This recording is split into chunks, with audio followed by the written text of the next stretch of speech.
La maldición de Dios sobre Canaán, el misterio que la Biblia ocultó durante siglos.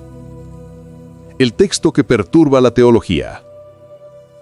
Hay pasajes en la Biblia que brillan como faros en la oscuridad, pero hay otros que parecen abrir puertas a preguntas profundas, complejas, casi incómodas.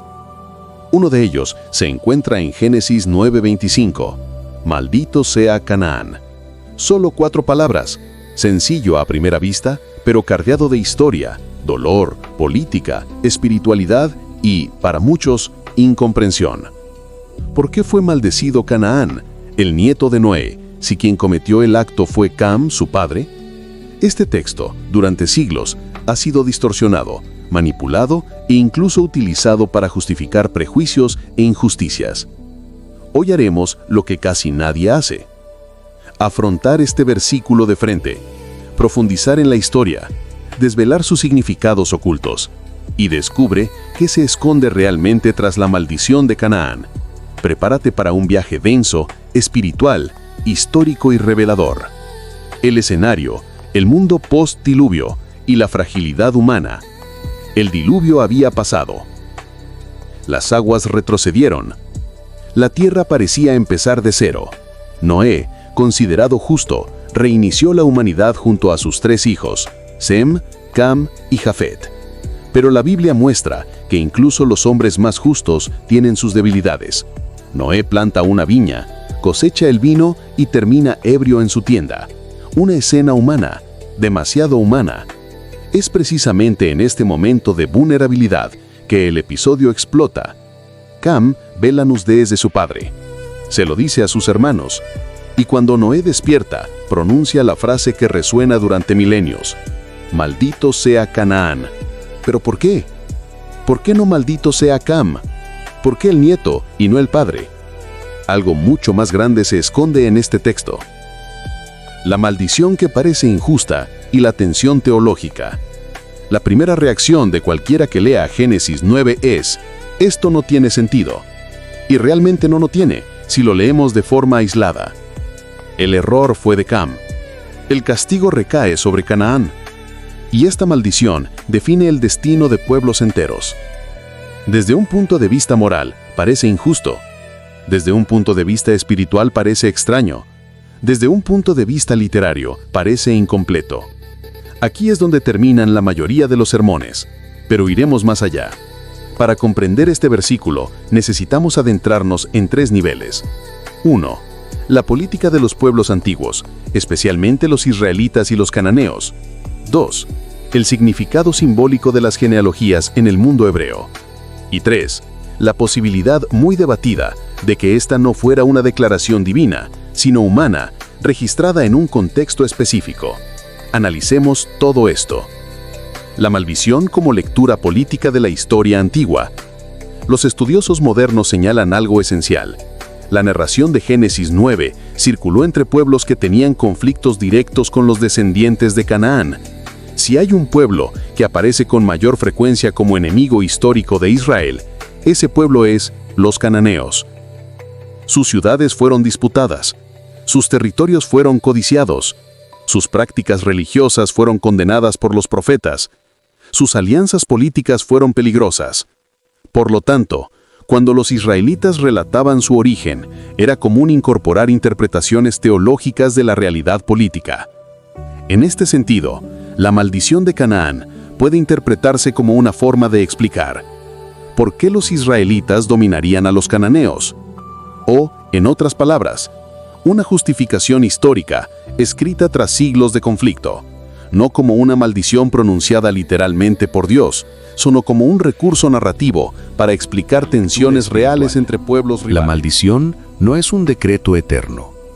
Muchos creen que la maldición bíblica significa destino eterno, condenación espiritual, rechazo divino.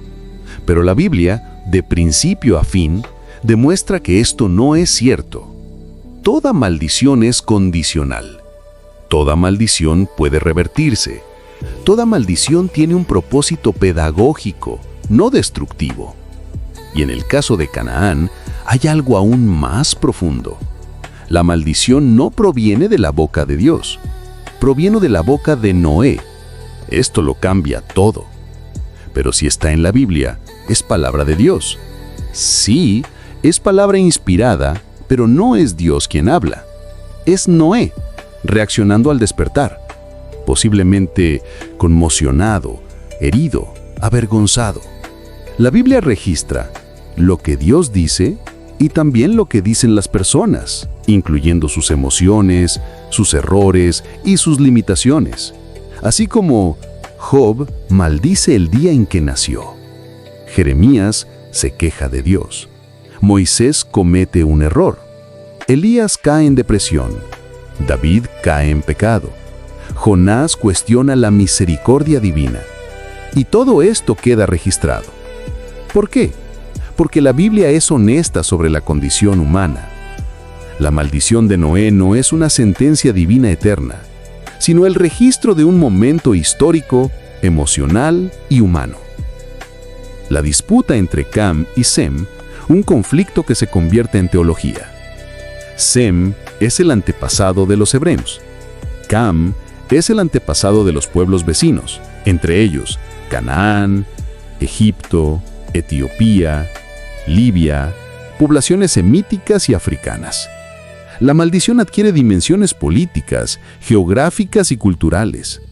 Al maldecir Canaán, Noé estaría declarando simbólicamente: los descendientes de Sem dominarán a los descendientes de Canaán.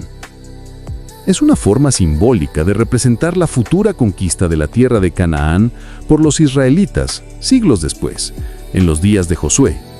En otras palabras, la maldición tiene más que ver con el territorio que con la espiritualidad, más con el conflicto entre pueblos que con la justicia divina.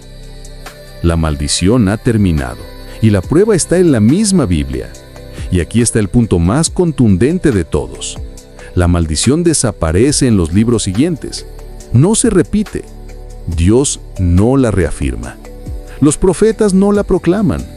Jesús nunca la menciona. Y lo más sorprendente, Canaán como nación dejó de existir mucho antes de Cristo. El Nuevo Testamento mismo muestra que los pueblos descendientes de Cam fueron bendecidos, usados por Dios e incluidos en el plan de salvación. El Evangelio llega a el eunuco etíope, descendiente de Cam, a Egipto, al norte de África, al mundo semítico mixto, a pueblos que antes se consideraban malditos. Y el Nuevo Testamento declara: en Cristo no hay judío ni griego. Toda maldición se rompe en la cruz. Por lo tanto, en el plan divino, la maldición de Canaán ya no tiene validez espiritual, ya no existe. Dejó de tener poder hace miles de años. La lección espiritual: cuando las maldiciones humanas no definen los destinos divinos. La parte más profunda de este texto no está en Canaán, sino en nosotros. La historia revela una verdad universal. Lo que la gente dice de ti no siempre es lo que Dios ha decidido sobre ti. Noé habló en un momento de debilidad, pero Dios no lo ratificó. Esto sucede incluso hoy. Alguien te maldice con palabras. Alguien dice que nunca ganarás. Alguien intenta menospreciarte. Alguien intenta poner límites a tu vida. Alguien te etiqueta. Alguien intenta definir tu destino con su propia frustración.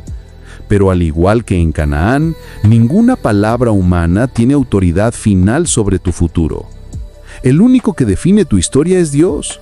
Y Dios es experto en revertir sentencias, en romper maldiciones, en transformar historias, en reescribir destinos, en hacer surgir lo improbable, en destruir expectativas humanas, en cambiar narrativas profundas, en reconstruir identidades.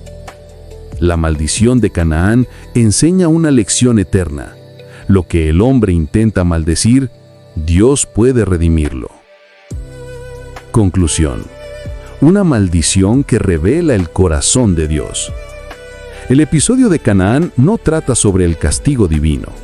Trata sobre política antigua, genealogías simbólicas, tensiones entre pueblos, fallas humanas, interpretación teológica y, sobre todo, la misericordia de Dios prevaleciendo sobre cualquier condenación humana.